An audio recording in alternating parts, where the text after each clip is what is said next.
HD ስፖርትስ በሁሴን አብዱልቀኒና በዳዊት ንጉሴ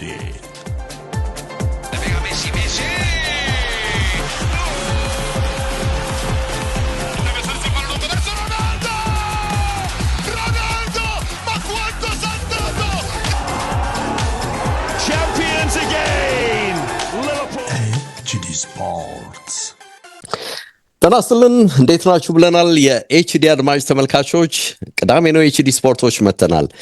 በስራት ኤፍኤም 101.1 ላይ እንገኛለን። በዚህ ተወዳጅ ጣቢያ እንግዲህ 45 ያህል ደቂቃዎች ቆይታ የሚያደርግ ዝግጅታችን ነው። ከባካል ዳንኤል ጋር እንግዲህ የሊጉ መጀመርን ተከትሎ በዛሬው ዕለት የሚደረጉ እንዲሁ ወጣ ስንልም ከእንግሊዝ ወደ ስፔን አቅንተን በርከት ያሉ ጉዳዮችን የምናይበት ነገር ይኖራል። በመጪው ሳምንትም በነገራችን ላይ የቻምፒየንስ ሊግ ጨዋታዎች በቀጣይነት ይካሄዳሉ። እንዲሁ ሊጉም ተከትሎ የሚመጣበት ሁኔታ ነው ያለው። በተለይ የሚጠበቁ የኤፍኤ ካፕ ጨዋታዎች ላይ ከቡድን ዜናዎች ጋር የተያዙ በርካታ ነገሮች እየተነሱ ነው። እነሱን እናነሳለን። አትሌቲኮና ባርሰሎና እንግዲህ ዘንድሮ ግንኙነታቸው በርክቷል።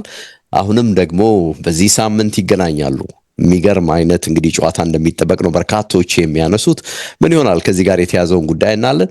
የቴሌግራፍ አንባቢዎች በነገራችን ላይ እንግዲህ ሳምንቱ ከዓለም ዋንጫ ጉዳዮች ጋር የተያዘ በመሆኑ ማን ዓለም ዋንጫን ያነሳል በሚል ለአንባቢዎች ጥያቄ አቅርበው ነበር። በዚህ መነሻ እንግዲህ ማን የተለየ ድል ተሰጠው የሚለውን በዛሬው ቆይታችን የምንዳስስ ነው የሚሆነው። እንዲሁ የሊግ ዋንጫ ጨዋታዎች በተለይ ከኢንተርናሽናል ጨዋታዎች መበርከት ጋር ተያይዞ በገቢም በተጫዋቾች ደህንነትም ጉዳይ እንዲሁ በትልልቅ ብሔራዊ ቡድኖች በቀጣይ የዓለም ዋንጫ ተሳትፎ ላይ ጫና ማሳደራቸው አይቀርም የሚል ስጋት እየወጣ ነው። በተለይ የእንግሊዝ እግር ኳስ ማህበር ይህንን ያንጸባረቀ ሀሳብ በትናንትናው ዕለት አውጥቷል። ምን ሊሆን ይችላል የሚለውን እንግዲህ ከዚህ ጋር ማያይዘን በአጭሩ የምናነሳላችሁ ነው የሚሆነው። እንዳልኩት ነው ቆይታችን 45 ያህል ደቂቃ ይዘልቃል። ኤችዲ ዩቲዩብ ላይም ፕሮግራማችንን ታገኙታላችሁ። በነገራችን ላይ በአካል እንዴት ነህ ብያለሁ። ተገናኘን በድጋሚ።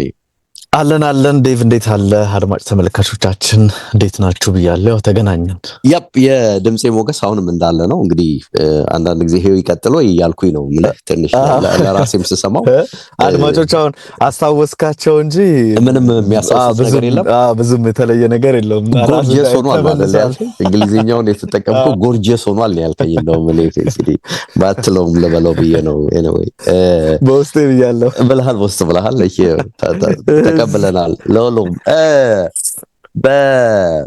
በኤፍኤ ካፑን ስናነሳ በነገርህ ላይ የዚህ የኤፍኤ ካፕ ውድድሩን ስናነሳ አስቀድሞ ትኩረቴን የሳበ አንድ ጉዳይ ነበር። የሚገርምህ ነገርና ቅድምም ሳነሳላችሁ የነበረው አደጋ ላይ እንደሆነ እየጠቆመ ነው የእንግሊዝ እግር ኳስ ማህበር። በተለይ እነዚህ በሊግ ላይ ያሉ የካፕ ጨዋታዎች በጨዋታዎች መደራረብ መነሻ ጫና ውስጥ እየገቡ ጫና ውስጥ እየወደቁ እንደሆነ በገቢ ረገድም ጫና እየበዛባቸው እንደሆነ የሚያመለክት አስተያየት ጽፎ አየሁኝና ለካፑ ብቻ ሳይሆን ደግሞ ለእንግሊዝ ብሔራዊ ቡድንም ስጋት ነው፣ ጠንቅ ነው። ይሄ በቀጣይ ሊገለጥ ይችላል፣ በደንብ ሊታይ ይችላል የሚል ስጋታቸውን አንጸባርቀዋልና በእርግጥ እንግዲህ የፕሮፌሽናል ተጫዋቾች ላይ የመጣው ግልጽ ጫና ነው ለዚህ ሁሉ እንቅፋት ነው የሚሉት። በተለይ የዩኤፋ ክለቦች ውድድር እንግዲህ ፎርማት ቀይሯል። እንደምታውቀው ፎርማት መቀየሩ ደግሞ ተጨማሪ ጨዋታዎች ይዞ መጥቷል። ድሮ በአጠቃላይ በቻምፒየንስ ሊግ የምታደርገው የጨዋታ ብዛትና አሁን እስከ ፍጻሜው የምትጓዝ ከሆነ የምታደርገው የጨዋታ ብዛት ልዩነት አለው። ከዛ ውጪ በምድብም የምታደርገው ጨዋታ ልዩነት አለው። ከሁሉም በላይ ደግሞ ለሁሉም እንግዲህ አዲስ የሆነው ይሄ 32 ቡድኖች የሚሳተፉበት የክለቦች ዓለም ዋንጫ ውድድር መጀመሩ ነው። ይሄ ነገር ዋናው ትልቁ ችግር ሆኗል በሚል ነው የእንግሊዝ እግር ኳስ ማህበርም ይፋ ያደረገውና እነሱ እንግዲህ በራሳችን በኩል በካፕ ውድድሮች ላይ የደርሶ መልስ ጨዋታዎችን ለማስቀረት ሞከርን ነው የሚሉት። አንዳንድ ጊዜ በጭማሪ ሰዓት በመለያ ምቶች እንዲያልቁ የደርሶ መልስ ጨዋታዎችን ልናስቀርብን ሞክርም ይሄ በራሱ ብቻ በቂ ሆኖ አልተገኘም ነው የሚሉት። ስለዚህ የካፕ ውድድሮች ተቀባይነታቸው አሁን እየቀነሰ ነው። ይሄ ብቻ አይደለም፣ የተጫዋቾች አቅም እየወረደ ነው። ብሔራዊ ቡድን ላይ ደግሞ ይሄ በግልጽ ይታያል የሚል ነገር ይፋ አድርገዋል። የ2024-25 ሪፖርት ነው በነገርህ ላይ ሐሙስ ዕለት ይፋ ያደረጉትና ስጋት አለ ነው የሚሉት። በቃ ጥልቅ የሆነ ስጋት አለ። የአወዳዳሪ አካላት በተለይ እነ ዩኤፋ እነ ፊፋ በየጊዜው ይዘውት የሚመጡት ነገር ይዘው ሲመጡም ደግሞ በጥልቀት ከተለያዩ ማህበራት ጋር የሚያደርጉት ውይይት የሰፋ ለመሆን ነገሮችን እያወሳሰበብን መጥቷል በሚል ነው ሐሳብ ሲገልጹ የሰማሁትና እንግዲህ ምን ለውጥ ይዞ ይመጣል? በእርግጥስ እንግዲህ በጊዜ እንግሊዝ ብሔራዊ ቡድን ከውድድር የሚወጣ ከሆነ ምክንያቱ ከወዲሁ ይሄ ተደርጎ ሊጠቀስ ይችላል ወይ ማየት አለብን። ግን ምንድነው ከገበያ አንጻር ያነሱት ነገር ትኩረቴን ስቦታል። እንግዲህ ኤፍኤ ካፑ በራሱ እንግዲህ በተናጠል ነው የቲቪ መብት የሚሸጠው በመላው ዓለምና ካለፈው ዓመት ጋር ሲያነጻጽሩት የቲቪ ሽያጩ 44 ሚሊዮን ፓውንድ መውረድ አሳይቷል፣ ቅናሽ አሳይቷል።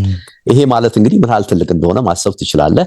በእርግጥ ይሄን ገቢ ለማካካስ በተለየ መልኩ ዘንድሮ የተፈጠሩ ነገሮች አሉ ነው የሚሉት። አጠቃላይ ከ100 ሚሊዮን ፓውንድ በላይ በ24-25 አግኝተናል። ግን ገቢያችንን ያካካሳልንና በተወሰነ መልኩ ልዩ ሆኖ የመጣው እንግዲህ ዌምብሌን የተለያዩ አካላት ይከራዩታል። እንደምታውቀው ቴይለር ስዊፍት ለምሳሌ እዛው ለ3 ቀናት ያህል እዛው ዌምብሌ ውስጥ ቆይታ አድርጋለችና ሾዎች ነበሯት። አንዱ ትልቅ ነገር ይዞልን መጥቷል በኮንሰርት ነው የሚሉት። ኦአሲስ ላይቭ የሚባሉ አካላት እንዲሁ እና ሌሎችም የተለያዩ አካላት በዚህ ስቴዲየም ተጠቅመዋል እና ከ20 ሚሊዮን ፓውንድ በላይ ገቢ አምጥተዋል በዚህ አይነት መሰል መልኩ ማለት ነው። እነዚህ ልዩነት ይዘው መጥተዋል። ግን ማሳያው እንግዲህ ውድድሮች ትልልቅ ውድድሮች በበረከቱ መጠን ኤፍኤ ካፑ ተፈላጊነቱ በተለይ በቲቪ ስርጭት እየቀነሰ እየመጣ ነው። ዋናው ደግሞ እኛ ትኩረት የምናደርገው የቲቪ ገቢ ነው። ይሄ ልዩነት እያመጣ ነው። ይሄ ደግሞ ያለምንም ጥርጥር ተጫዋቾች ላይ እየተፈጠረ ባለ ጫና መፈጠሩን ተከትሎች ቡድኖች ሪስክ ላለመውሰድ ወሳኝ ተጫዋቾቻቸውን ያለመጠቀም ሂደት ውስጥ መግባት፣ በሁለተኛ ቲም ምልህ የመጠቀም ነገር መምጣት ይሄ አንዱ ነው ይላሉ። እንግዲህ የጉዳት ጉዳይ መኖር እዚሁ ላይም ተያይዞ የሚመጣ ጉዳይ ነው። በርካታ ነጥቦች እንግዲህ አብረው ተያይዘው ይመጣሉና ፍላጎት አጥቷል ነው የሚሉት። እንግዲህ ኢንተርናሽናል ጨዋታዎች መጨመራቸው በዚህ ቲቪ ራይት ላይና ጫናዎች እንግዲህ በዚሁ ከቀጠሉ ኤፍኤ ካፑና ብሔራዊ ቡድኑ ላይ የሚታየው ተጽዕኖ እርግጥ ሆኖ መቀጠሉ አይቀርም የሚል እንደው እንደ መንደርደሪያ ሐሳብ ከምናነሳቸው ጨዋታዎች በፊት ላንሳ ብዬ ነው በአካሌ። ትክክል። ስጋት የሚሆኑ ጉዳዮች ነው የሚመስሉት ዴቭ። ይሄ የጨዋታዎች መደራረብ መብዛት ብዙ ጊዜ ተጫዋቾችን ብለውታል። ለተጫዋቾች ካለማሰብ እና ተጫዋቾች ኮምፒውተር አይደለንም የሚል ነገርን እነ ሮድሪ እነ ቤርናርዶ ሲልቫ እነ ኬቨን ደብሮይነ በጣም ሲቃወሙ እናስታውሳለን። እና እውነትም እኮ ነው አይደል ዴቭ? እኛም አሁን በጣም ጨዋታዎች ቁጥራቸው በጨመረ ቁጥር ያለፉትን ጨዋታዎች ማጣጣሚያ ጊዜ እያሳጣን ነው አይደል? የመተንፈሻ ጊዜ የመምረጥ ስሜት ውስጥ ገባለኝ። ወደ መምረጥ ትሄዳለህ፣ በቃ ወደ መምረጥ ትሄዳለህ።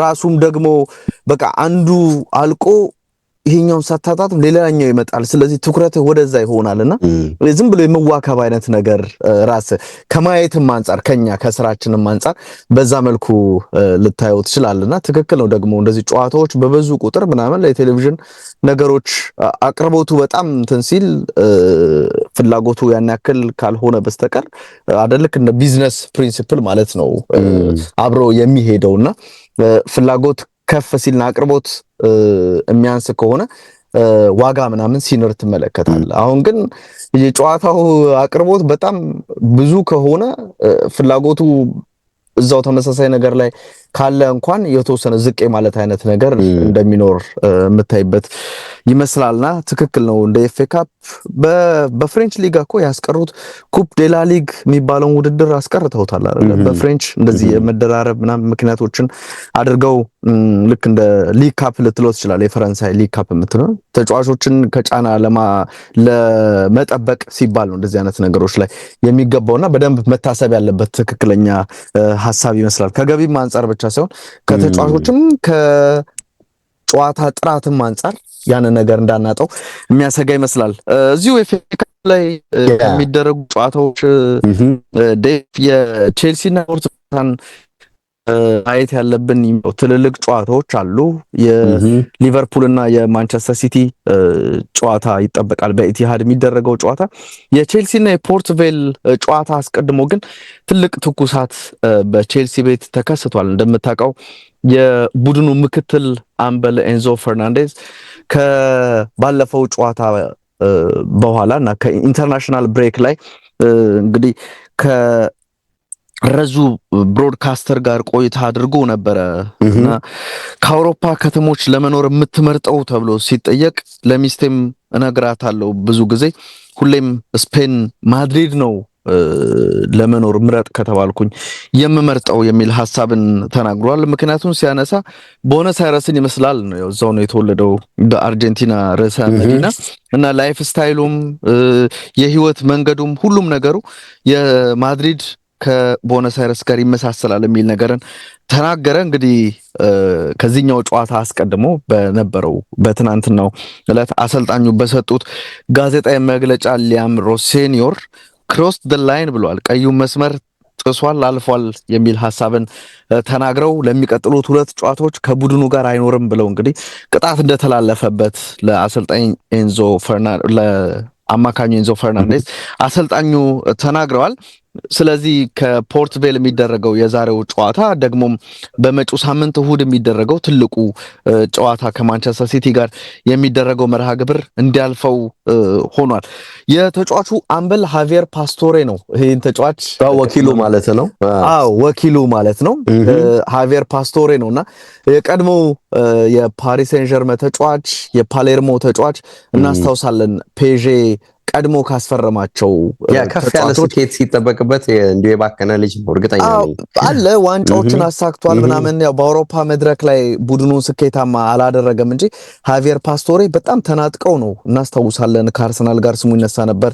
በተለይም ከቼልሲ ጋር ተደጋጋሚ ስሙ ይነሳ የነበረ ፓሌርሞ መጨረሻ ላይ ተመሳሳይ ብር በቼልሲና በፔዤ ቀርቦለት ተጫዋቹ ወደ ፓሪስ መሄድን ነበር ምርጫው ያደረገውና ያኔ እንግዲህ ከነ ማርኪኖስ ጋር ወደ ማድሪድ ከሄዱ ወደ ፓሪስ ከሄዱ ተጫዋቾች አንደኛው እንደነበረ እናስታውሳለን። አሁን ከእግር ኳስ ተጫዋችነት ህይወቱ ከተጠናቀቀ በኋላ የዚህ ተጫዋች ወኪል ሆኗል። ምንም ውሳኔው አልገባንም የሚል ነገርን ተናግሯል። ተጫዋቹ ፕሮፌሽናል ነው፣ ውሳኔውን ያከብራል የሚል ነገርን ተናግሯል። ምንም ክለብን የጠቀሰ ነገር የለም። የምትወደው ሲባል ይሄ የብዙ የአርጀንቲናውያን ተመሳሳይ አይነት ንግግር ነው የሚል ሐሳብን አንስቷል። ይህንን እገዳ ተጫዋቹ የሰማው ወደ ለንደን እየተመለሰ ባለበት ሰዓት ነው የሚል ነገርን ተናግሯልና ቼልሲዎች ልከውልኛል፣ ወኪሉ ስለሆነ ልከውለታል። ኢንተርቪውን የተመለከተውን ድምጹን ሊንኩን ልከውልኛል፣ አዳምጫለሁ። ስሰማው ግን ምንም የተለየ ነገር ወይም ቡድኑን ዲስሪስፔክት ያደረገበትን ነገር ኢንተርቪው ላይ አልሰማሁም የሚል ነገርን ተናግሯልና ፌር ያልሆነ ውሳኔ ብሎታል። ከባለፈው ታህሳስ ወርና ጥር ወር አካባቢ አንስቶ የተጫዋቹን ውል ለማራዘም ንግግር ተጀምሯል። ለማደስ ማለት ነው፣ ማራዘም ሳይሆን ውሉን ለማደስ ለሚቀጥሉ 6 ዓመታት በቼልሲ የሚያቆይ ውል አለውና ውሉን ለማደስ እየተነጋገረ ነበር። ከስምምነት መድረስ አልቻልንም ብሏል። ተጫዋቹ እየሰጠ ካለው ግልጋሎት አንጻር የሚከፈለው ማግኘት ያለበት ጥቅማ ጥቅም ከፍ ማለት አለበት። ያንን ስላላገኘ ምናልባት ቼልሲዎች በዚህ ሊበቀሉት አስበው ይሆናል። ያ ነገር አናወዷቸው ሊሆን ይችላል የሚል ሐሳብን ተናግሯል። ነገሩን የያዝንበትን መንገድ ላይወዱት ይችላሉ ብሏል። ከዓለም ዋንጫው መጠናቀቅ በኋላ በድጋሚ ንግግሩ ይቀጥላል። እዛ ንግግር ላይ መስማማት የማይኖር ከሆነ ሌሎች አማራጮችን ኤክስፕሎር ለማድረግ እንገደዳለን የሚል ሐሳብን ሃቪየር ፓስቶሬ ተናግሯል። መልበሻ ክፍል ውስጥ ውዝግብ እንደዚህ አይነት ነገሮች አሉ ወይ ተብሎ ከደጋፊም ጋር በተገናኘ ቀርቦለት ነበር።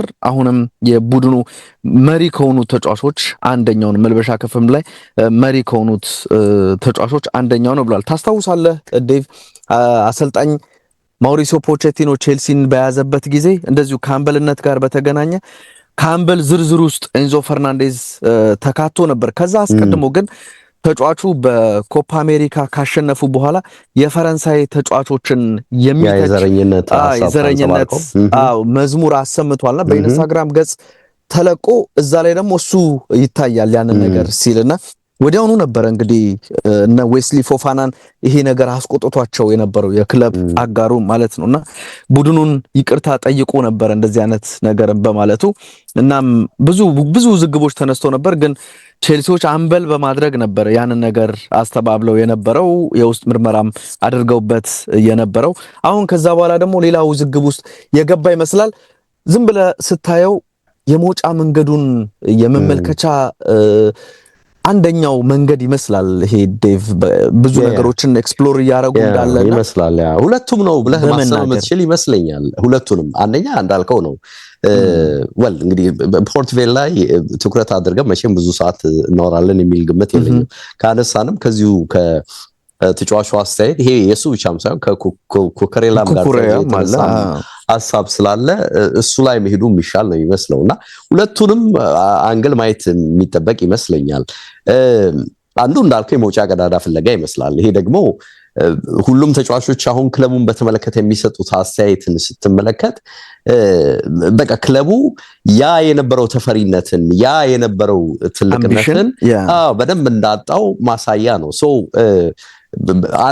ወደ ምን አቅጣጫ እየሄድን እንዳለ እኛም ማይገባን በተለይ ደግሞ ያነሱት አሰልጣኝ የኤንዞ ማሬስካ መሆኑን ስታይ የሚጠቁምህ ነገር አለና በዚህ ዘመን ተጫዋቾች የትኛው አሰልጣኝ ይምጣ ባንድ በሁለት ትሬኒንግ አንተን የመገምገም አቅም እንዳላቸው ታያለ በተለይ ደግሞ ካንተ በፊት የነበሩ ኮቾች የሚሰጧቸው ለመመድ አይነትና በተለይ ከታክቲክ ጋር ጨዋታዎችን አሸንፎ ከመውጣት ጋር በተያያዘ የሚሰጧቸው ነገር ጥልቅና የተለየ ከሆነ እንግዲህ ማሬስካ እንግዲህ ተሳካላቸውም አልተሳካላቸውም በብዙ አፕሮቻቸው የሚወደሱ ናቸው በስልጣን አሰጣጣቸው ይወደሳሉ በአጫወት ስታይላቸው ይወደሳሉ ከተጫዋቾች ጋር በነበራቸው ሪሌሽን ይወደሳሉና ብዙ አምቢሽስ እንደሆኑ ይታወቃሉ እኛ ኮችና አሁን ደግሞ እንግዲህ ብዙ ልምድ የሌላቸው አሰልጣኝ መጥተው ሜዳ ላይ የሰጧቸው ነገር በዛ ሌቭል ባለመሆኑ ሁለቱም ጋር የተሰጠውን አስተያየት ስታይ ዞሮ የቀደመው ኮች የሄደበት መንገድ ላይ ነው ጥያቄ ሲያነሱ የምትሰማው በጃዙር እየነገሩን ያሉት አሁን የመጡት አሰልጣኝ ይሄንን ብዙም አልፈለጋቸው ያ በሚመጥኑ አይደሉም ይያሉ እየነገሩን የሚመስለው ሶ ይሄ በጥልቁ ስትሄድ ክለቡ አምቢሽን ላይ ጥያቄ እንድታነሳ ያስገድዳልና መሰረታዊ የሚመስል ነው አንዱ እንዳልከው በርግጥም በክለቡ አምቢሽን ላይ ፍላጎት ላይ ጥያቄ ማንሳትና ያንን ተከትሎ ደግሞ ተስፋ መቁረጥና የመውጫ ቀዳዳውን የመፈለግ አይነት ነገር ውስጡ እንዳለ ታያለ ከዛም ውጪ ደግሞ እንዳልከው አሁን የወኪሉ ጉዳይ እዚሁስ መምጣት የኮንትራት ንግግር አለው ምናምን የሚለውን ሐሳብ ስታይም ደግሞ አንዳንድ ጊዜ ክለቦች የሌሎች ትልልቅ ክለቦችን ስም እንደ መያዣ አድርገው ሲያመጡትም መስመር ውስጥ ያለው የዝውውር ጉዳይ ያው ከፍ ያለ ነገር ይዞላቸው እንዲመጣ ከመፈለግም ሊሆን ይችላል ብለ ግምት ተወስዳለህ ግን ግልጽ የሆነ አስተያየት አይደለም የተሰጠው ከዚህ ክለቡን የሚጎዳ ነገር የለውም የሚለው ነገር ግራ ነው የሚገባ እንግዲህ በፍሬንች አይደለም አይደል ይሄ የተናገረው እኮ በቃ ማድሪድ ከተማ ይመቸዋል መቼም አትሌቲኮ ሊለን አይደለም እርግጠኛ ነኝ አይደለም እንግዲህ አትሌቲኮ ክለብ አልጠራም ራሱ አማር ፓስቶሬም እንደዛ ነው ያለው ክለብ አልጠቀሰም ከተማ ነው የጠቀሰው የማድሪድ ፍላጎት ይታወቃል በዛ ቦታ ላይ አሁን ምናነሳው አንዱ የሮድሪም ጉዳይ ከነሱ ጋር እንደሚያዝ ግምት ተወስዳለ የሱን ፍላጎት እንዳላቸው ይነሳል ደጋግሞና አይ ቲንክ እኔ አንዳንድ ጊዜ ግራ ነው የሚገባ ያኔም እኮ የዘረኝነቱ ጉዳይ ላይ ሲያስተባብሉ ነው እንዲሁ እኮ ለማለት የፈለገው ይባላል በቀጥታ ተናግረህ ግን እንዲተረጎምን ለምትፈልገው ደግሞ በተቃራኒው እንዲሆን ይፈልጋልና እንግዲህ አላቅም ይሄ ምንም አይነት ውስጣዊ ኤራ የለውም ውስጣዊ ኤራ ካለው እንደውም በደንብ የሚገልጸው ነገር ያለ ጥርጥር በቃ ማድሪድ መሄድ ይፈልጋል ማድሪድ ነው ትልቁ ህልሙ በዚህ ክለብ ላይ ደግሞ የሚያው ነገር ደስ አላሰኘውም ብሎ ቢገልጸው በደፈናው የሚሻል ይመስላል እንጂ ምንም መደባበቅ የሚፈልግ አይመስለኝም ከኤንዞ ፈርናንዴስ ጋር በተያያዘ የሚነሳው ነገር መቆየት ይፈልጋል አለ እንደው አዋል እንግዲህ መቆየ ይወደዋል ለንደንን እንደዚህ አይነት ነገር አለ ግን በአነጻጸር ቢባል እሱ በማድሪድ መኖርን እንደሚፈልግ ነው የገለጸው የሚል ሐሳብን ነው ፓስቶር ውሃ የሚያነሳ ሐሳብ አይደለም ነው ማስተባበያው በቂ አይደለም እንዳልከው ደግሞ አሁን ባሉት አሰልጣኝ ደስተኛ ለመሆን ያው ዓለም ዋንጫን በወጣት እድሜው አግኝቷል ስለዚህ ትልልቅ ክብሮችን ቻምፒየንስ ሊግ ተደጋጋሚ የሊግ ክብሮችን ማግኘት ከመፈለግ አንፃርና ያ ነገርን ሲያይ በቼልሲ ብዙ የሚሳካ ስላልመሰለው ሊሆን ይችላል ግን ደግሞ የፈረመው ወፍራም ኮንትራት አሁንም ቼልሲዎች በደንብ አፐር ሃንዱ እነሱ ጋር እንዳለ ይተማመናሉና በትንሹ ያወጡበትን ብር መልሰው ማግኘት ይፈልጋሉ እስከ 120 ከነ ወኪል ክፍያው ምናምን እስከ 120 ሚሊዮን ነው የሚባለውና ያ አይነት ገንዘብን በቼልሲ በኩል ይፈልጋል ይሳካል ወይ ነው ደግሞ ይሄን ማን ነው ከፍሎ የሚወስደው ነው ትልቁ ጥያቄ ሪሊ ማድሪድስ ቢሆን አማካኝ ላይ በጣም ከፍተኛ ፍላጎት አለውና አሁንም እንደ ሰዎች ከሆነ ዋና ስራቸው እንዳማካኝ ከቶኒ ክሩስ አንድ የሚል ነገር ሞድሪችም ወጥቷል፣ ክሩስ ቀድሞ ሄዷል። እንደዚህ አይነት ነገሮች ይኖራሉ። እንደው ግን ይሄ የፖርትቪል እና የቼልሲን ጨዋታ ለመጨረስ ያክል ሌላ ለቼልሲ እድል ይዞላቸው የሚመጣው የተባለው ልክ በቀጣይ የምናነሳው ማንቸስተር ሲቲ ከሊቨርፑል ኢቨን አርሰናልም ሌላኛው ከሳውዝሃምፕተን ጋር ነው ጨዋታውን የሚያደርገውና የቼልሲ ግን ከቡድኑ ደካማነት አንጻር በደንብ ተጫዋቾችን ሮቴት ለማድረግና በቀጣይ ሳምንት ማንቸስተር ሲቲ ጋር ለሚደረገው ጨዋታ ብዙ ተጫዋቾችን እንዲያሳርፉ እድል ይሰጣቸዋል የሚል ነገርን አይቻልም። እንግዲህ ኤንዞን ያስቀመጥክ ማንን ነው እንግዲህ እንዲገጥም የምታደርገው? በተለይ ሲቲ በተመለከተ ስትል ይገርማል። ምናልባት እንደ ላቪ አይነት ተጫዋች ወደ መስመሩ ሊመጣ ይችላል። ኮል ፓልመር፣ ማርኮ ኮኮሪያ፣ ጆአው ፔድሮ፣ ሞይሰስ ካይሴዶ አይነት ተጫዋቾች በዚህኛው ጨዋታ ሊያርፉ ይችላሉ ተብሏል። እንደ ጊተንስ እና ስቴቫ አይነት ደግሞ ጉዳት ላይ የነበሩ ተጫዋቾች ወደ አሰላለፉ ይመጣሉ የሚል ነገር አለ። ቻሎባህና ጄምስ የሉም። የዮርገንሰንም ግብ ጠባቂው አጠራጣሪ ነው የሚል ነገር ከቼልሲ ጋር ተገናኝቷልና ምናልባት እንደዚህ አይነት ተጫዋቾች ማሳረፍ ሲቲ ላይ ፈተናውን ሊያበረታው ይችላል። ሲቲ ደግሞ እንዳነሳ ነው የሚገጥመው ሊቨርፑል ነው። ስለዚህ በጠንካራ ስኳዱ ይመጣል። ቼልሲ አርፎ የሚመጣ ከሆነ ነጥብ ማስጣል አርሰናል ከዋንጫ ጋር የሚለው ነገር የበለጠ ከፍ እንዲል የሚያደርግ ይመስላልና የቼልሲና ይሄ ቡድን የሚያደርጉት ጨዋታ በዚህ መልኩ ሊነሳ ይችላል። ከሊቨርፑልና ሲቲ ጋር ተያይዞ አንዱ ሲቲ ላይ የሚነሳው ልክ አሁን እንደጠቀስነው ሁሉ የመልቀቅ ሰፊ ወሬ የተነሳበት የሮድሪ ጉዳይ ነው።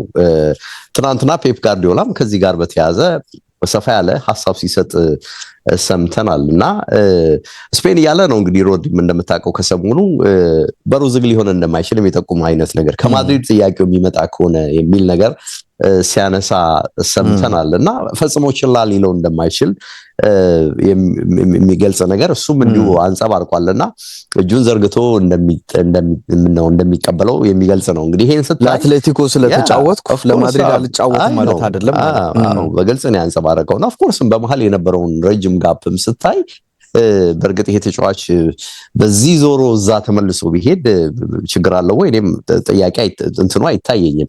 እርስ በርስ ያላቸውስ መነቋቆር አትሌቲኮና ሪያል ማድሪድ ሪል እንግሊዞቹ ወይም ደግሞ ራዛው ስፔን ማድሪድ ከባርሴሎና ካለው አንፃር እንዴት ነው የሚታየው የሚለው ራሱ ጥያቄ ውስጥ ግንዛቤ ውስጥ የሚገባ ይመስለኛልና ግን ይሄ ተጫዋች 18 ወር ኮንትራት ብቻ ነው የቀረውና ያድሳል አያድስም ጥያቄ ሆኗል። ክለቡ ያቀርባል ላያቀርብም የሚለውንም እንዲሁ አንዳንዶች ያነሳሉ። ግን 29 ዓመቱ ላይ ደርሷልና ጋርዲዮላን ጠይቀውት ነበር ትናንትና የክለቡ አቋም ከተጫዋቹ ጋር መዝለቅ እንደሆነ በግልጽ ተናግሯልና እንዲቆይ ነው የምንፈልገው ብለዋል። ግን ይሄ ውሳኔው የሱ ነው። ፈልጎ ግን የሚሄድ ከሆነ ደግሞ በሩ ላይ እንደማይቆሙ ያለ ጥርጥር ከፊቱ እንደማይቆሙ ሊለቁት እንደሚችሉ ደግሞ የሚጠቁም አስተያየት ተሰጥቷልና ብዙዎች ግን የሚሉት ይሄ ጉዳይ አሁን እየተንከባለለ ስለሆነ በፍጥነት መፍትሄ እንዲያገኝ ይፈልጋሉ ነው በተለይ ሲቲዎችም የሚሉትና በሲቲ በኩል በነገር ላይ ሰፊ መረጃዎች የሚሰጡ ሁለት ባለሙያዎች ባይኮስኪ እና አሎንሶ ጀምስ የሚባሉ ሳይመን ባስኮስኪ እና አሎንሶ ጀምስ የሚባሉ የሮድሪ ሐሳብ ከማድሪድ የሮድሪ ሐሳብ ከማድሪዶች አንፃር የሚቀይረው አንዳች ነገር የለም ነው መሄድ ይፈልጋለሁ ብለዋል። አዎ እነሱም በተመለከተ የሚቀየር ነገር የለም። ምክንያቱም በቅርብ ዓመታት ያያየነው ነበር ለብዙ ጊዜያት ሲፈልጉት የነበረ ተጫዋች ነው። የነሱም ፍላጎት የሚቀየር አይደለም ነው የሚሉትና ስለዚህ ሊመጡ የሚችሉበት እድል አለ ነው የሚሉት ግን ከኮንትራክቱ ጋር በተያያዘ ምንም የተጨበጠ ነገር አለመኖሩ ነው አንዱም በቃ እርግጠኛ ሆነን እንዳናወራ ያደረገን ይላሉ። ያራዝማል አያራዝምም በሚለው ጉዳይ ላይ ምንም የተጨበጠ ነገር የለም ነው የሚሉት። ከዚህ መነሻ ምናልባት በዚህ ክረምት ተጫዋቹ ሊሸጡሉ ይችላል የሚል እምነት እንዳላቸው ነው መላምት እንዳላቸው ነው የሚጠቅሱትና እርስ በርስ በሲቲም በኩል በተጫዋቹም በኩል አንዳቸውን በሚገባ መጥቀማቸውን እርግጠኝነት አለ ነው የሚሉት። ሲቲም በሱ ተጠቅሟል፣ እሱም በሲቲ በደንብ መጠቀሙን የሚገልጽ ነገር አለ ነው የሚሉትና ታስታውስ እንደሆነ በተለይ ማድሪዶች የእርሱን የባሎን ዶር አሸናፊነት ሲያጣጥሉ ሲቲ ተጫዋቹን እንደ ንጉስ ነው የተንከባከበውና በደንብ በቃ እንደተከላከለለት የመጡ ትችቶችን ሁሉ በሙሉ እንዴት ሊያፈርስ እንደሞከረ አይተናልና ፔፕንም ጨምሮ ክለቡም ጭምር ይሄንን ይገልጻልና በአንድ ዓመት የጉዳት ጊዜውም ቢሆን እንዲሁ ተንከባክበውታል ነው የሚሉት በሰፊው። ይሄ ደግሞ ያለምንም የመጣ ሳይሆን ተጫዋቹ ደግሞ በደንብ ደም ሰጥቷቸዋል። ላለፉት ጥቂት ዓመታት ስኬታቸው ቁልፉ ሰው ይሄ ተጫዋች ስለሆነ ደግሞ እነሱም ከዚህ በላይ የሚጠብቁት ወይም የሚጠይቁት ነገር የለም የሚል ነገር ነው የሚያነሱትና የግዢ ጥያቄ ካለ ያለ ጥርጥር ሊያደምጡ ይችላሉ የሚል ነገር ያነሳሉ ሁለቱም ባለሙያዎችና እንግዲህ እንደምታውቀው እዚህ ውስጥ የሲልቫ መሄድም አለ ኮንትራት አዲስም ተብሏል በዚህ ክረምት ይለቃል የተጫዋች የጋርዲዮላም የአንድ ዓመት ኮንትራት ጉዳይ ነው የሚነሳው እሱም ደግሞ ኮንትራት ስለማደስ አለማደሱ እርግጠኛ አይደለም ለአንዳንዶች ኔክስት ይርም ስለመቀጠሉ እርግጠኛነት የለምና ይሄ ጉዳይ ራሱ በሮድሪ የመሄድ አለመሄድ ላይ ተጽዕኖ ይዞ የሚመጣበት ሁኔታ አለ ነው የሚሉትና ስለዚህ እንግዲህ ሮድሪና ሲልቫን የሚያጣ ቡድን ምንሃል ትልቅ የልምድ ማጣት ሊከሰትበት እንደሚችል ግምት ውስጥ መግባት አለበት እነርሱ መተካት ደግሞ እንዴት ከባድ እንደሚሆንም እያነሱ ነውና ኮዲው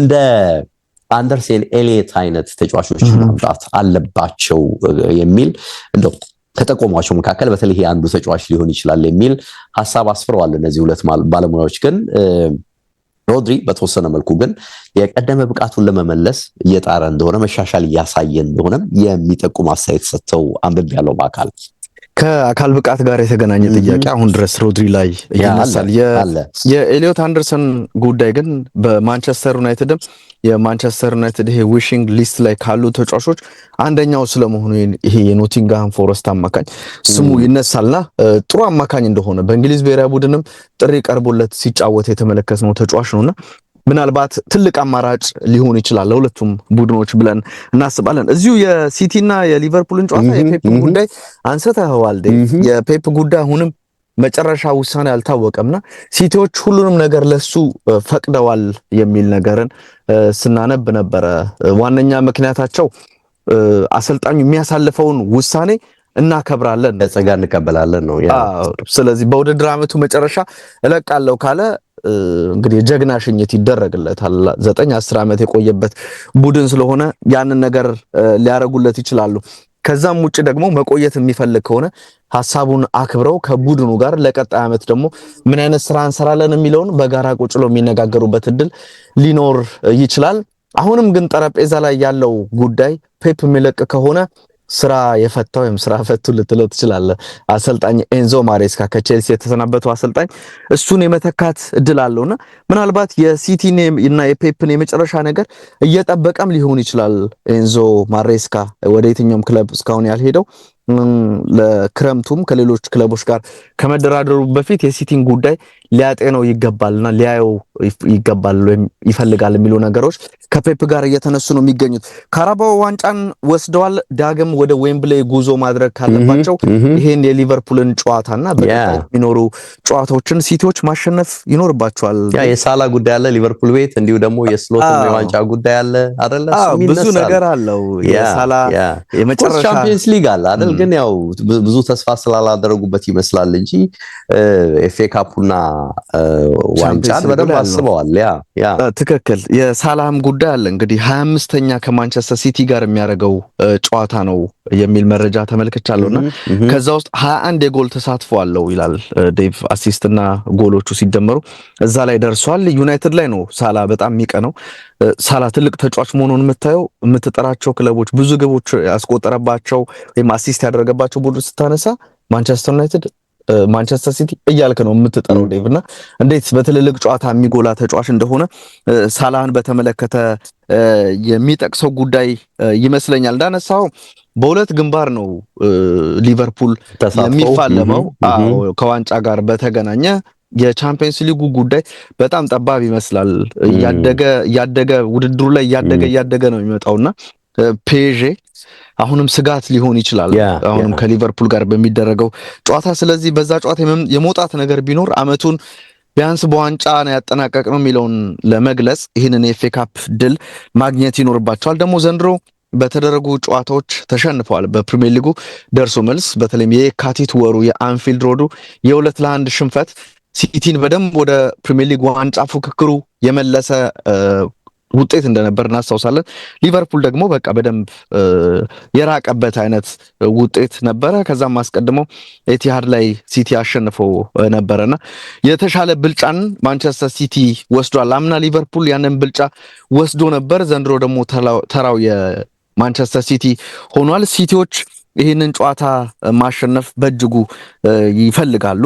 ምክንያቱም ተጨማሪ ዋንጫ ስኬትን ለፔፕ እና ለቡድናቸው ማስገኘት ስለሚፈልጉ የሚል ነገር አለ። የስሎት ቡድንም የፔፕ ቡድንም ሁለቱም ኢንኮንሲስታንት ወይም ወጥ ያልሆነ ብቃትን በማሳየት ነውና ናሽናል ብሬክ በፊት የነበረው ማንቸስተር ልላቸው አሁንም ይፈልጋሉ ከሲቲ ጋር ተያይዞ ተመልክቻለሁ። አሰልጣኝ አርነ ስሎት የሚመሩት ሊቨርፑል ከ19 የኤፍኤ ካፕ የሩብ ፍጻሜ ጨዋታዎች 17ቱን አሸንፈዋል የሚል ነገር አይቻለሁ። ሲቲ በፍጻሜ ወይም በግማሽ ፍጻሜ ካሉ ጨዋታዎች ውጪ ባደረጓቸው ያለፉት 31 ጨዋታዎችን በሙሉ አሸንፈዋል የሚል ነገር እንደዚሁ አይቻለሁ። ለመጨረሻ ጊዜ በዊጋን 2017-18 የውድድር ዓመት ላይ ነበረ ከፍጻሜ ወይም ከግማሽ ፍጻሜ ውጪ በኤፍኤ ካፑ የተሸነፉት የሚል ቁጥርን አይቻለሁ። ሲቲ ባለፉት 17 የኤፍኤ ካፕ ጨዋታዎች ደግሞ አልተሸነፈም የሚል ነገር አለና እንደዚህ አይነት የቁጥር ጉዳዮች እዚህ ጨዋታ ላይ ይነሳሉ። ግን አሰልጣኝ አርነ ስሎትም አመታቸውን ለማትረፍ በጣም ወሳኝ የሆነ ጨዋታ ይመስላልና ለሁለቱም አስፈላጊ የሆነ እንቅስቃሴ ደግሞ ፔፕና በክሎፕ አማካኝነት የተፈጠረ የደርቢነት የባላንጣነት አንዱ አንዱን የማሸነፍ የበላይ ለመሆን የሚደረግ ጥረት ልክ የደርቢ አይነት ጨዋታ እንዲመስል አድርጎታልና አሁን በዛ መልኩ ነው ወይ የሚቀጥለው ይሄ ጨዋታ የሚለውንም ሌላ የሚያሳየን የኤፍኤ ካፕ መርሃ ግብር እንደሆነ ብዙዎች እያነሱት ይገኛሉ። ለመገመት በጣም ከባድ ጨዋታ ይመስላል። ዴቪሄኛው የማንቸስተር ሲቲ ነው ሊቨርፑል እንግዲህ በተለይ ከሰሞኑ ሲቲ ያሳየው ካለው ነገር አንፃር ኦፍ ኮርስ ይሳቅም እንዲሁ ስለ መመለሱ ሰምተናል አይደል? ኦፍ ኮርስ እሱም የተወሰነ ተጽዕኖ ይፈጥራል፣ የተወሰነ ተሳትፎ ይኖራል የሚል ነገር ስንሰማ ነበር።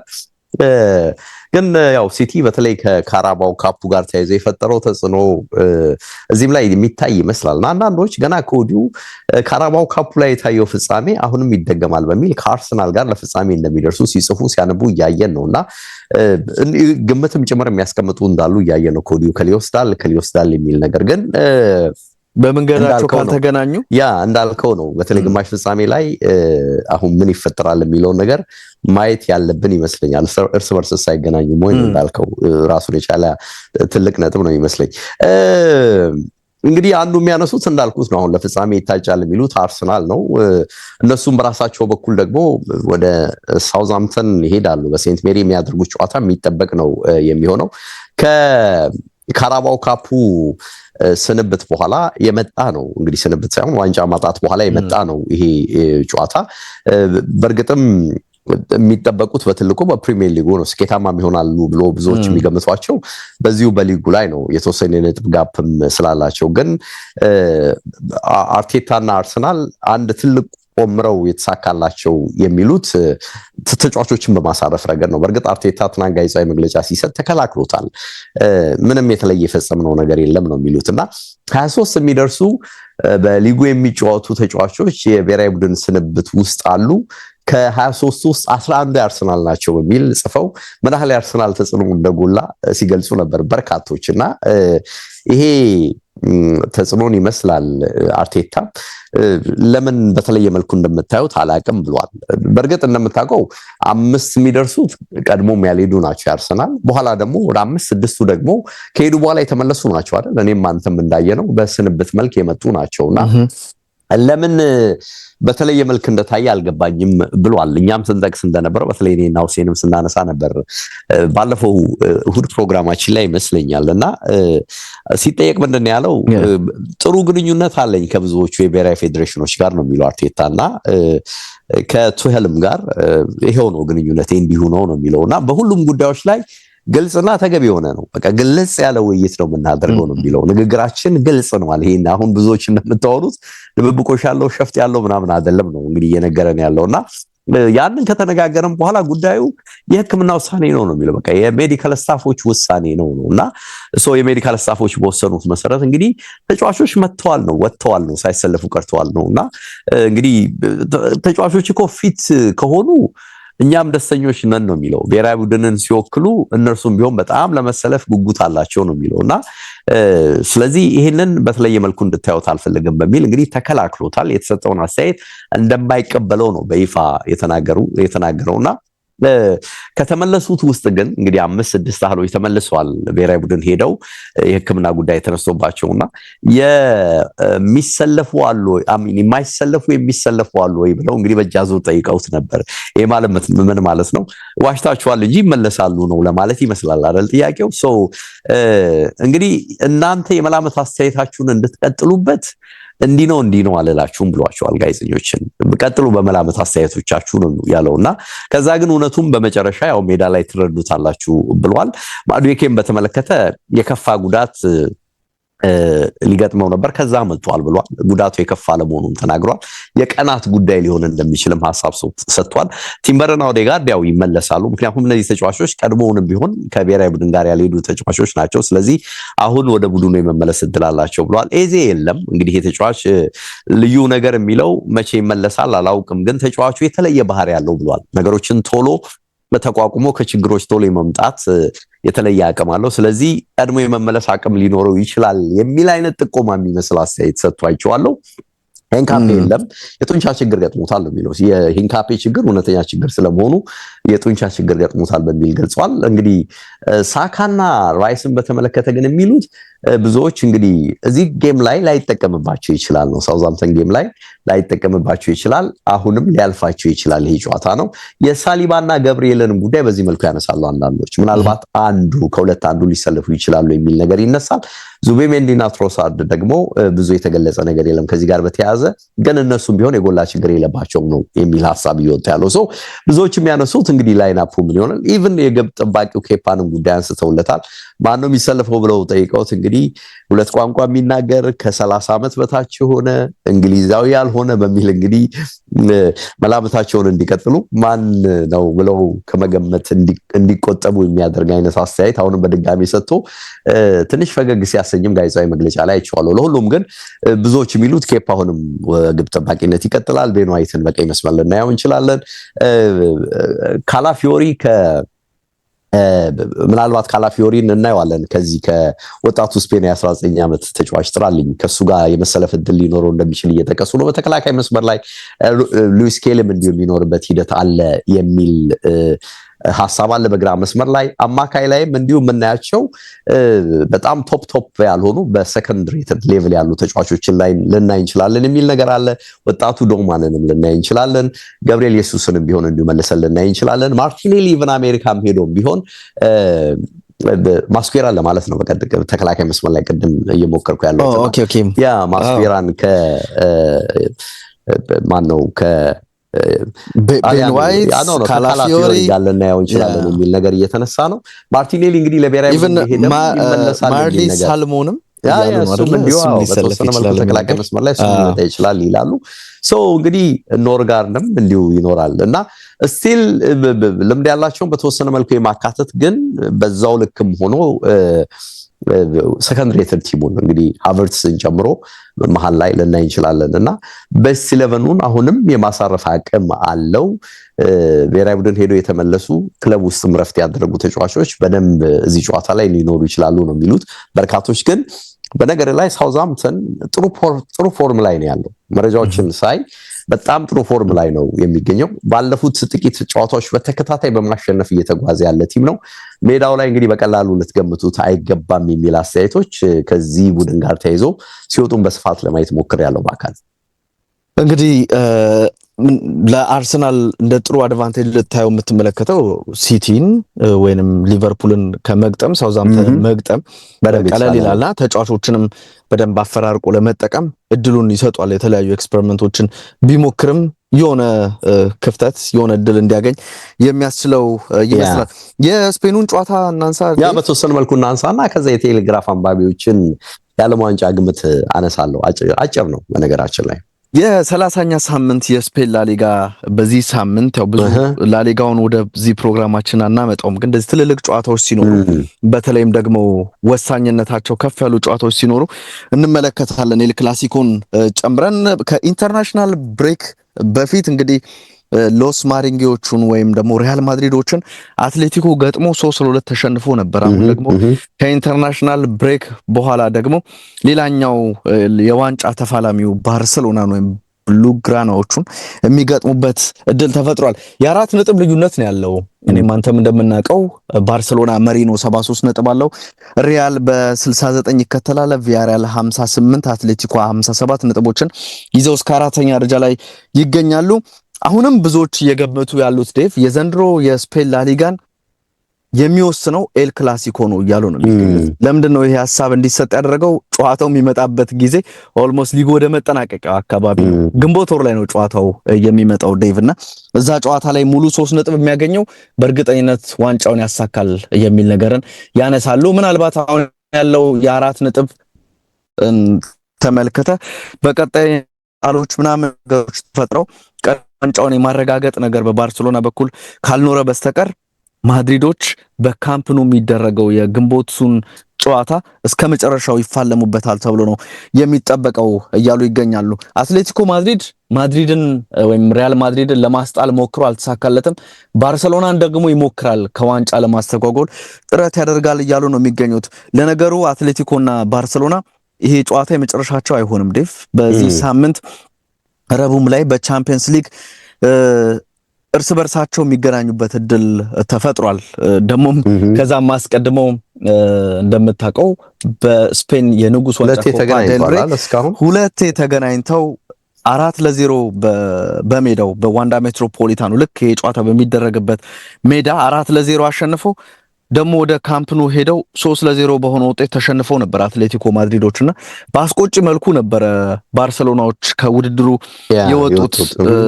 እንግዲህ ያንን መንገድ ለመከተል ጥረት ይደረጋል ነው የሚሉት ወይም አስተያየት ሰጪዎች ይህን ነገር ያጋራሉ። አትሌቲኮ ከባርሰሎና ጋር ሲጫወቱ ልክ የ4-0 አይነት መንገድ የመከተል ፍላጎት ይኖራቸዋል እያሉ ይገኛሉ። ያም ደግሞ ከተከላካይ ጀርባ እንደ ዩሊያን አልቫሬዝ ደግሞ የዲየጎ ሲሞኔ ልጅ ሌላኛው ሲሞኔ ማለት ነው እነሱ አይነት ተጫዋቾችን በመስመር በመሃል ለመሃል ከአጥቂ ጀርባ እንዲገቡ እያደረጉ ድሎችን ፈጥረው ግቦችን ለማስቆጠር ደግሞ አዴሞላ ሉክማንም ወደ አትሌቲኮ ከመጣ በኋላ ምርጥ ብቃት እያሳየ ከግብ ጋር ራሱን በደንብ እያሳየን ነው የሚገኘው ይሄ ተጫዋችና እሱም ሌላ ተጽዕኖ የሚፈጥረው ተጫዋች ሊሆን ይችላል የሚል ነገር አለ። ለባርሰሎና መጥፎው ዜና ዴቭ ከባርሰሎና ስኬት ጀርባ ላሚን ያማል በጣም ወሳኝ ከሆኑ ተጫዋቾች አንደኛው ነው። ግን ቁልፉ ራፊና ነው የሚመስለኝ እኔ ዴቭ ራፊና አሁን 5 ሳምንታትን ለሚቀጥሉት 5 ሳምንታት ያጡታል የሚል ነገር አለ። ለብራዚል ብሔራዊ ቡድን በሄደበት አጋጣሚ ነው ጉዳት የገጠመውና ይሄ ጨዋታ ያመልጧል። ደግሞ የአትሌቲኮ ማድሪድ የቻምፒየንስ ሊግ ደርሶ መልስ ጨዋታ ያመልጧል። ስለዚህ 3 ከአትሌቲኮ ማድሪድ ጋር የሚደረጉ ጨዋታዎች ያመልጡታል የሚል ነገር አለ። የባልዴ ኩንዴም እንደዚሁም ደግሞ የፍሬንኪ ዲዮንግም ጉዳት በባርሰሎና በኩል አሳሳቢ ነው ተብሏል። ስለዚህ እነዚህ ተጫዋቾች እንደሌሉ ታውቋል። በአትሌቲኮ ማድሪድ በኩል የማርኮስ ዮሬንቴ ተቀጥቷል ተብሏል። ስለዚህ አይኖርም። ያኖ ብላክም እስካሁን ወደ ቡድኑ አልተመለሰም። ዮኒ ካርዶዞ እና እንደዚሁም ማርክ ፖቤል ሁለቱ ተጫዋቾችም እንደዚሁ ከጉዳት ጋር በተገናኘ እንደሌሉ እየተነሳ ነው የሚገኘው። አትሌቲኮ ባለፈው ጨዋታ ባሸነፉበትን መንገድ ለመቀጠል ባርሰሎና ያለ ራፊናም ቢሆን ደግሞ አትሌቲኮ ማድሪድን ለመቋቋም የሚደረግ ጨዋታ ነው የሚል ነገር አለና ዛሬ የሚደረገው እጅግ ወሳኝ ጨዋታ ነው። ምናልባት ማድሪድን በደንብ ወደ ዋንጫው ፉክክር ለማምጣት የከተማ ተቀናቃኙ ቡድን ውለታ ይፈልጋል የሚል ነገር አለ። ባርሰሎና ደግሞ እንደ ብዙ ጊዜው ለአትሌቲኮ ብዙ እጅ ሲሰጥ አይታይምና ያንን የሚያስቀጥል ከሆነ ከኮፓ ዴል ሬይ ውጪ ያደረገውን ቡድን በሊጉ የሚያሸንፍ ከሆነ አሁንም የነጥብ ልዩነቱን አስፍቶ ለመቀጠል ከፍተኛ ጥረት የሚያደርግበት ጨዋታ ስለሆነ ይጠበቃልና አድማጮቻችን ይሄ መከታተል ይችላል ቢከታተሉት ያተርፉበታል በደንብ።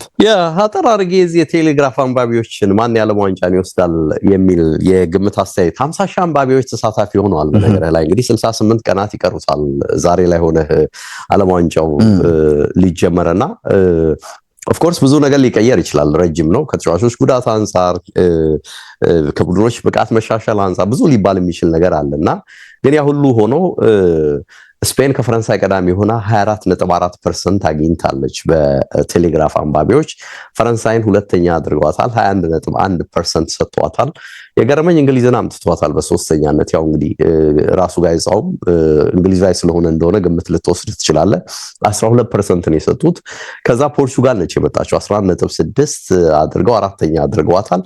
የአምናዋ እንግዲህ ሻምፒዮን አርጀንቲና 7.2% ነው የሰጧት እና ወደ አምስተኛ አውርደዋታል። ብራዚልን 6.6% ሰጥቷል። ለጀርመን 2.4፣ ቀጥሎ ደግሞ ለኔዘርላንድስ 1.4% ሰጥተው በደረጃ እንደዚህ እስከ 8 ተደርድረዋቸዋል። የስፔኖች የኳስ ቁጥጥር የበላይነት እንግዲህ ልዩነት መፍጠር ይችላል ነው የብዙዎች ግምት፣ የአንባቢዎቹ ግምት። የፈረንሳዮች የስኳድ ጥልቀት ጉዳይና ደግሞ ባለፉት ሁለት ዓለም ዋንጫዎች ላይ ፍጻሜ መግባት ያሳዩት ብቃት ስኬትን አንስተው ደግሞ ለፈረንሳይ ግምት ሰጥቷል። እንግሊዞችን ያሉ ከልባቸው ይልቅ አእምሯቸውን አስቀድመዋል ይላል ራሱ ጋዜጣው። እንግዲህ ይሄ ማለት በቃ ጀኒውን አይደለም ወደሚል የሚሄድ ይመስላል፣ እውነተኛ አይመስልም ይላልና በተለይ ቡድኑ ደግሞ ከሰሞኑ ጥሩ አይደለም። የወዳጅነት ጨዋታ ላይ ያሳየውን ነገር በጥርጣሬ አንስተውታልና በዚህ ላይ እንግሊዝ በሩብ ፍጻሜ ብራዚልን፣ ግማሽ ፍጻሜ ድረስ ከሄደች አርጀንቲናን የማግኘት እድል አላት የሚል አስተያየት እዚህ ላይ ተጽፎ አይቻለው። አንዳንድ ጊዜ ይሄ ሰርፕራይዚንግ ዳርክ ሆርስ የምንለው ሳይጠበቅ አንድ ነገር የሚፈጽም በሚል ለአንባቢዎቹ በሰጠው አስተያየት ላይ ምንም የተለየ ነገር የለም ያሉት። ብዙም አላስደነቃቸውም ይሄ ጉዳይ። ስኮትላንድ፣ ቤልጂየም፣ ኖርዌይ እነዚህ የመሳሰሉ ቡድኖች አሉ አይደል? ግን ብዙም አላስደነቃቸውም። እንደውም ኖርዌይን በተመለከተ 0.8% ከምድቡ ቀዳሚ ሆና የማለፍ እድል አላት በሚል ነው ድምጽ የሰጡትና ትልቅ የተለየ ግምት እንደሌለ ታያለህና እንደውም የገረመኝ በድምጽ አሰጣጡ ላይ ስኮትላንድ ከቤልጂየም የተሻለ ድምጽ አግኝታም አይቻለው። ልክ እንደ እንግሊዝ ሁሉ እንግዲህ ጋዜጣው ለስኮትላንድም አንባቢዎች ቅርብ እንደሆነ ግምት ልትወስድ ትችላለህና ለሁሉም ግን የብዙዎቹ አንባቢዎች እምነትም በእርግጥም ስፔን፣ ፈረንሳይ የተሻለ የዓለም ዋንጫ ግምት ሊያገኙ እንደሚችሉ በደንብ የተንጸባረቀበት ይመስላል። አርጀንቲና የተሰጠው ግምት ትንሽ ወረድ ያለ ይመስላል። ቀጥሎም ብራዚል ነው የመጣው፣ የነሱም ግምት ወረድ ያለ ይመስላል። በወዳጅነት ጨዋታ ላይ እንግዲህ አንቸሎቲን ቡድን ላይ ደግሞ ኢንቴንሲቲው በጣም ይገርም ነበር። ብራዚልን አለመገመት በጣም ከባድ የሚሆን ይመስላልና ለሁሉም ግን ኢንኮንሲስታንት ነው ዴቭ።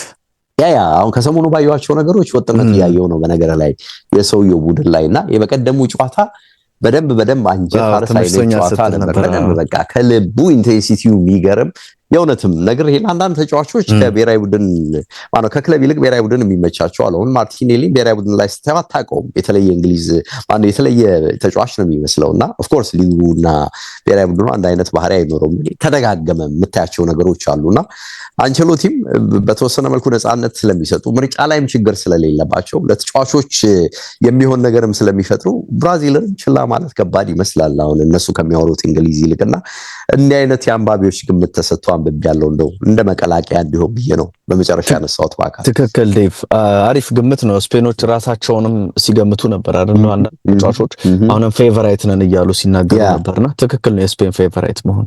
ናብቃ እንግዲህ ኤችዲ ስፖርቶች ነበረን። ብዙ ጊዜ ይሄ ፕሮግራማችን ዜና ነክ የሆኑ መረጃ ነክ የሆኑ ጉዳዮችን በስፋት ጨዋታዎችን አስታኮ ይሰጣል። ዛሬም እንግዲህ ኤፍኤ ካፑን ተንተረሰን ላሊጋውን ተንተረሰን እኚህን ሀሳቦች ልናራምድ ሞክረናል። በተወሰነ መልኩ እንግዲህ የተለዩ ሀሳቦችንም ልናንጸባረቅ ነው የሞከርነው። ለነበረን ጊዜ ከልብ እናመሰግናለን። ከጨዋታዎች በኋላ እንግዲህ እንደ ሁል ጊዜ እንደምናደርገው ደግሞ እንመጣለን። ሰኞ ከሰዓት ረጅም ፕሮግራም አለን። እዛ ላይ እንድትከታተሉን በማክበር ጠይቃለሁ። አበቃን። በአካል ያመሰግናለሁ። አድማጭ ተመልካቾችንም እንዲሁ አመስግኜ እሰናበታለሁ። መልካም ጊዜ። ባባይ። ሰላም ሁሉ። መልካም ጊዜ ላንተ።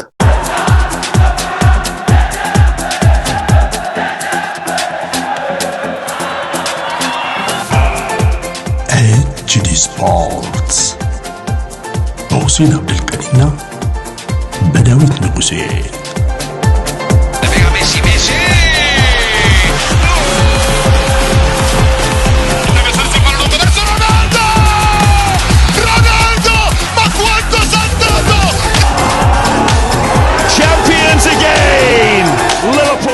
ኤችዲ ስፖርትስ